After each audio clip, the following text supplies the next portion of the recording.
شب برات آتی ہے، لوگ قبرستان جاتے ہیں ہر سال، نبی ایک دفعہ گئے اور آپ ہر سال جا رہے ہیں۔ نمبر 2، جاتے جتھوں کی شکل میں، نبی تو چپکے سے گئے ہیں، تو آپ رات کو 2-2:30 بجے ذرا چپکے سے اٹھیں اور تنہائی میں جب قبرستان میں وحشت ہو اور اندھیرا ہو اور وہاں قبرستان جائیں، اتنا دم ہے آپ میں، تو ہم کہیں گے بھئی آپ نے نبی کی سنت کو زندہ کیا ہے۔ لیکن آپ تو جتھوں کی شکل میں جا رہے ہیں، نہا دھو کے جا رہے ہیں، خوشبو لگا کے جا رہے ہیں،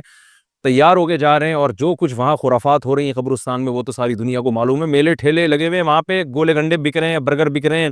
گول گپے بک رہے ہیں وہاں پہ، اور پھول الگ بک رہے ہیں، ہار پھول قبروں پہ چڑھانے کے لیے۔ کیا بدماشی ہے یہ، کیا ہم منہ دکھائیں گے رسول اللہ صلی اللہ علیہ وسلم کو قیامت کے دن؟ آپ کے سامنے کیا وہ حدیث نہیں ہے کہ نبی صلی اللہ علیہ وسلم نے فرمایا کہ روایت میں آتا ہے کہ کچھ لوگ قرب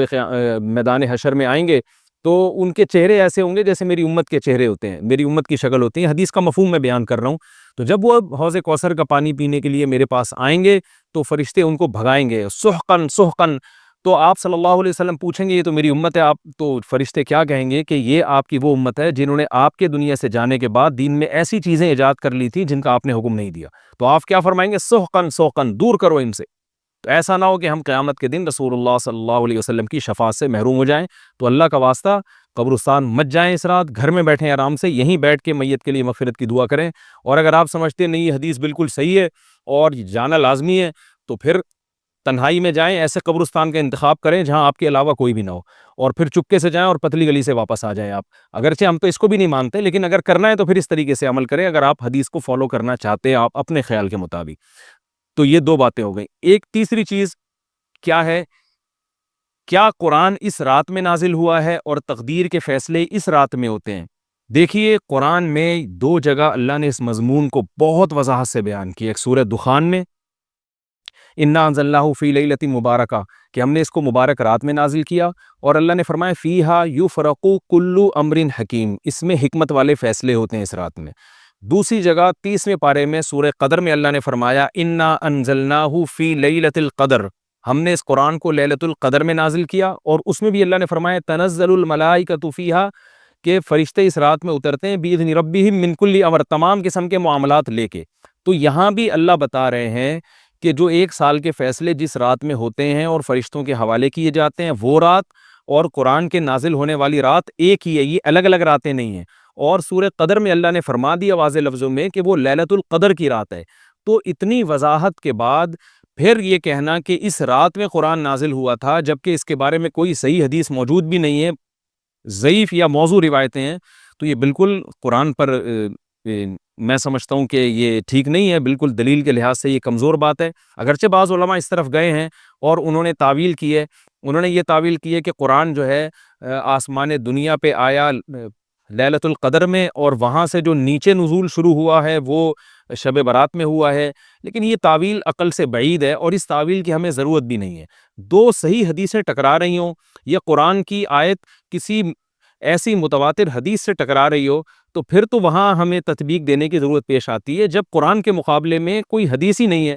صحیح حدیث بھی نہیں ہے، حالانکہ قرآن کے مقابلے میں تو فقہا کہتے ہیں کہ اگر صحیح حدیث بھی ہو، متواتر نہ ہو، صحیح حدیث بھی ہو تو وہ بھی ظنی ہوتی ہے، تو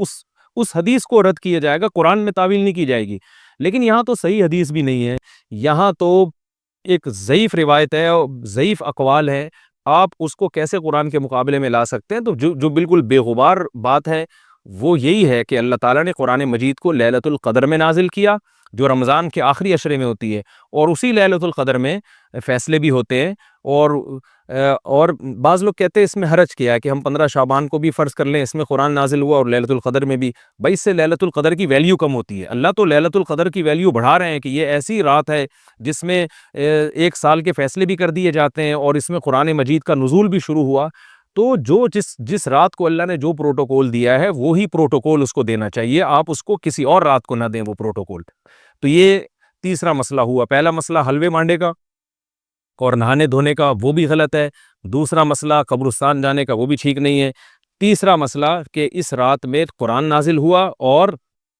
فیصلے ہوتے ہیں، یہ تیسری بات بھی غلط ہے۔ نہ تو اس رات میں قرآن نازل ہوا اور نہ اس رات میں فیصلے ہوتے ہیں۔ چوتھی چیز کہ کیا اس رات کی میں عبادت کی کوئی فضیلت ہے سرے سے یا نہیں ہے، یہ ایک علمی مسئلہ ہے۔ تو اس بارے میں خوب اچھی طرح سمجھ لیں کہ اس بارے میں جتنی بھی احادیث ہیں جو اس رات کی فضیلت کے بارے میں ہیں کہ بنو کلب کی بکریوں کے برابر مغفرت ہوتی ہے اور بکریوں کے بالوں کے برابر، اور یا جو بھی اس بارے میں روایات ہیں کہ سب کی بخشش ہو جاتی ہے سوائے اس شخص کے جو کسی کے دل میں کینہ رکھتا ہے، تو یہ جتنی اس رات کی فضیلت میں احادیث ہیں، تو ایک بات تو خوب اچھی طرح سمجھ لیں، اس پر تمام محدثین کا، جہاں تک میں نے دیکھا ہے، تمام محدثین کا اتفاق ہے کہ اس کی فضیلت میں صحیح حدیث ایک بھی نہیں ہے۔ اس رات کی فضیلت میں ایک بھی صحیح حدیث موجود نہیں ہے، لیکن ضعیف روایتیں اتنی کثرت سے ہیں کہ ایک الگ محدثین کا اصول ہے کہ جب ضعیف روایتیں کی سندیں زیادہ ہو جائیں تو وہ حسن بن جاتی ہے، یعنی قابل قبول ہو جاتی ہے وہ، کیونکہ بہت ساری کمزور چیزیں مل کے اس میں کچھ قوت پیدا کر دیتی ہیں۔ تو اب جن علماء نے احادیث کے ضعف کی طرف دیکھا کہ ایک بھی صحیح روایت نہیں ہے، انہوں نے اس رات کا بالکلیہ انکار کر دیا کہ اس رات کی سرے سے کوئی فضیلت نہیں ہے، لیکن جن علماء نے اصول حدیث کی طرف دیکھا اور فقہ کے ایک اصول کی طرف دیکھا کہ کثرت روایات درجہ حسن تک پہنچ جاتی ہیں، ضعیف روایات، تو انہوں نے کہا کہ بالکل اس رات کی فضیلت کا انکار ہی سرے سے کر دینا یہ غلط ہے۔ تو جمہور اس طرف گئے ہیں کہ اس رات کی فضیلت کا بالکلیہ انکار کر دینا یا اس کی عبادت کی فضیلت کا بالکلیہ انکار کر دینا یہ ٹھیک نہیں ہے، لیکن کچھ علماء، وہ بھی بڑے محقق علماء ہیں، وہ اس طرف گئے ہیں کہ اس رات کی سرے سے کوئی فضیلت اسلام میں ہے ہی نہیں۔ اب میں دونوں طرف کے علماء کا کچھ تھوڑا سا تجزیہ پیش کرتا ہوں۔ تو جو علماء یہ کہتے ہیں کہ اس رات کی فضیلت ہے اور فضیلت میں کثرت سے روایات ہیں اور اس میں بڑے بڑے علماء داخل ہیں، امام شافعی رحمہ اللہ تعالی جیسے مجتہد بھی ہیں جو اس رات کی فضیلت کے قائل ہیں۔ باقی ائمہ سے مجھے جو ہے نا امام ابو حنیفہ سے کچھ نہیں ملا اس رات کی فضیلت کے بارے میں، اور امام احمد ابن حنبل سے بھی مختلف روایات ملی ہیں، اس لیے میں جزم سے کسی اور امام کے بارے میں نہیں کہہ سکتا، لیکن امام شافعی سے بہرحال اس کی فضیلت صراحتاً منقول ہے، اگرچہ انہوں نے بھی اعتراف کیا ہے کہ اس کی روایات کے بارے میں جتنی اس بارے میں روایات ہیں وہ ضعیف ہیں، لیکن وہی ایک اصول ہے کہ جب ضعیف روایات بہت کثرت سے ہوتی ہیں تو درجہ حسن تک پہنچ جاتی ہیں۔ تو اس اصول کے تحت جمہور اس کے قائل ہیں کہ اس رات میں عبادت اگر ہم کرتے ہیں تو دوسری راتوں کی نسبت ہمیں ثواب زیادہ ملتا ہے، لیکن جو بعض دوسرے علماء جو بالکل ہی اس رات کی فضیلت کے منکر ہیں، ان کے دلائل میں یہ ہے کہ یہ بات اگرچہ درست ہے کہ اگر ضعیف روایات کثرت سے ہوں تو وہ درجہ حسن تک پہنچ جاتی ہیں، لیکن وہ کہتے ہیں کہ کچھ قرائن ایسے ہیں جن قرائن سے پتہ چلتا ہے کہ جو ہے ان قرائن کو اگر سامنے رکھا جائے تو وہ ان کی رائے یہ ہے کہ پھر ان کا خیال یہ ہے کہ ان کا رجحان اس طرف ہے کہ اس رات کی سرے سے کوئی فضیلت نہیں ہے۔ ان قرائن میں ایک چیز یہ بھی ہے کہ اس کے بارے میں جو روایات ہیں ان میں بہت زیادہ ثواب کی بشارت سنائی گئی ہے، تو بعض محدثین کا یہ اصول ہے کہ کسی رات کے بارے میں یا کسی خاص عمل کے بارے میں بہت زیادہ کہیں غلو ہوتا ہے یا مبالغہ ہوتا ہے، غلو تو نہیں کہہ سکتے، تو یہ خود ایک اس طرف اشارہ ہوتا ہے کہ یہ ایک ذوف ہے، اگرچہ یہ کوئی اتنی مضبوط بات نہیں ہے، لیکن بہرحال جو علماء اس کی فضیلت کے بالکل منکر ہیں ان کی ایک دلیل میں آپ کے سامنے پیش کر رہا ہوں۔ دوسری بات یہ ہے کہ جو علماء اس کی فضیلت کے بالکل بھی قائل نہیں ہیں، ان کی ایک بڑی دلیل یہ بھی ہے،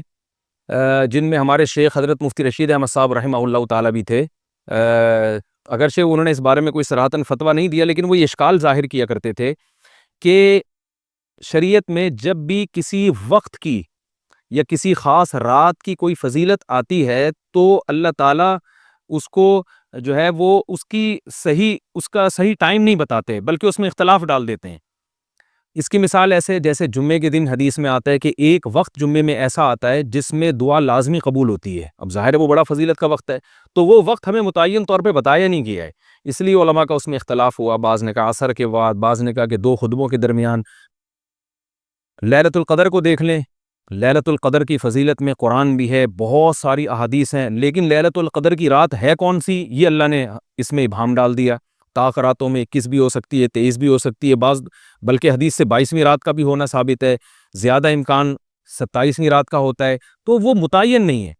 تو جو علماء کہتے ہیں اس کی سرے سے کوئی فضیلت ہی نہیں ہے، ان کا رجحان وہ ان کی ایک یوں سمجھیں کہ دلیل تو نہیں لیکن ایک استئناس کہتے ہیں اس کو، کہ اس سے ان کے اس نظریے کو تقویت ملتی ہے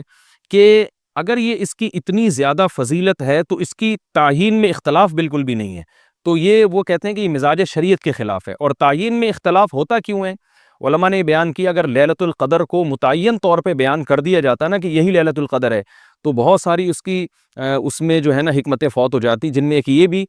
کہ اس رات میں جہاں عبادت کا ثواب بہت ہے، گناہ کا عذاب بھی بہت ہے۔ پھر اگر اس رات میں کوئی گناہ کرتا تو وہ اللہ کے عذاب سے نہ بچ پاتا، کیونکہ وہ اللہ متعین کر دیا کہ یہ لیلۃ القدر ہے، تو کیسے تم اس میں گناہ کر رہے ہو؟ اب معاملہ اللہ نے مبہم رکھ دیا کہ بھئی یہ بھی ہو سکتی ہے تو اگلے دن بھی ہو سکتی ہے۔ اور ایک فائدہ یہ بھی اس میں رکھا متعین نہ کرنے میں کہ لیلۃ القدر انہی کو ملے جو تلاش کریں، جو پورا عشرہ جاگیں گے ان کو لیلۃ القدر ملے گی۔ اگر اللہ اسپیسیفک دن بتا دیتا کہ 21ویں ہے، 23ویں ہے یا 25ویں ہے یا 22ویں ہے تو بہت سارے لوگوں کو لیلۃ القدر مل جاتی۔ تو اللہ نے جو مبہم رکھا ہے نا، تو ایک رات کی فضیلت اللہ نے بڑھا دی مگر اس کی تعیین میں ابہام پیدا کر دیا تاکہ جو پورا عشرہ جاگے گا اسی کو لیلۃ القدر ملے گی، اس کے علاوہ ہر آدمی کو نہ ملے۔ وہ ایک اللہ کی ایک حکمت ہو سکتی ہے اس میں۔ تو یہ دو حکمتیں ہیں کہ اس میں گناہ اگر کوئی کرے تو اس پر عذاب نہ آ جائے، کیونکہ اگر متعین کر دیا جائے گا تو پھر گناہ کیسے تم کر رہے ہو اس رات میں، تو اللہ نے اس میں بھی ابہام پیدا کر دیا۔ جو گناہ کرنے والا ہے اگرچہ وہ بڑا گناہ گار ہے اس رات میں، چاہے وہ رمضان کا آخری عشرے میں کسی رات میں بھی گناہ کرتا ہے، لیکن کم از کم اتنا عذر تو ہے کہ اس کو کیا پتا تھا کہ یہ آج لیلۃ القدر ہوگی۔ تو جو 15 شعبان کی رات ہے اس کی بہت زیادہ فضیلت ہے،